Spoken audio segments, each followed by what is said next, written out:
রাজনীতির মাঠে যারা বেশি লাফালাফি করতেছেন আপনাদেরকে বলছি, বেশি অতিরিক্ত কোনো কাজ করা ভালো নয়।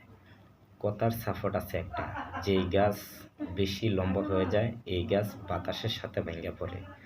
তো এমন কিছু কাজ আপনারা করবেন না যাতে জনগণ আপনাদেরকে ঘৃণা করতে বাধ্য হয়। বিশেষ করে আওয়ামী লীগ সরকারের যতগুলা মামলা আপনারা করছেন, প্রত্যেকটা মামলা কিন্তু জাতীয় সংঘের কাছে নোট হয়ে গেছে।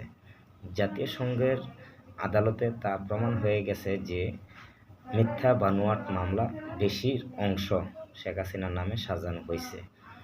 তো বিশেষ করে আসলে হামলা মামলা দল এটা থাকবই, প্রত্যেকটা রাজনৈতিক দলেরই থাকে। তো মূলতভাবে আপনারা যেভাবে নাচানাচি করতেছেন, লাফালাফি করতেছেন, আপনারা বেশি অতিরিক্ত করতেছেন। দেশের স্বার্থে, জনগণের স্বার্থে সংবিধান অনুসরণ করলে সব কিছু আপনারা পাবেন।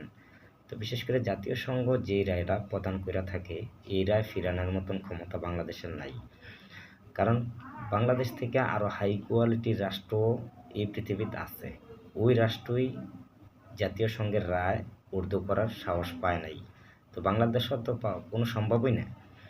তো বিশেষ করে আওয়ামী লীগ সরকার হোক কিংবা বিএনপি, জাতীয় পার্টি, অন্যান্য দলের নেতাবৃন্দ হন, তো রাষ্ট্রের প্রধান যদি প্রধানের বিরুদ্ধে কোনো মামলা হয় অথবা কোনো এমপি মন্ত্রীর বিরুদ্ধে মামলা হয়, বাংলাদেশ না, প্রত্যেকটা রাষ্ট্রের গোয়েন্দা বিভাগ এটা তদন্ত সাপেক্ষে যা মূল হিস্টোরি আছে সব ধরে তোলে।